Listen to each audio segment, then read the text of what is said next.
दुनिया का सबसे बड़ा जंगल जो हर सेकंड तुम्हें जिंदा रख रहा है। अमेज़न जंगल जो अमेज़न रेन फॉरेस्ट में स्थित है, दुनिया का सबसे बड़ा रेन फॉरेस्ट है। ये लगभग 5.5 मिलियन स्क्वायर किलोमीटर में फैला हुआ है।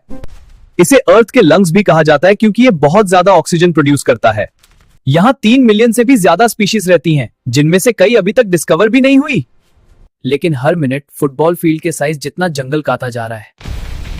सोचो, अगर ये जंगल खत्म हो गया तो हमारा क्या होगा?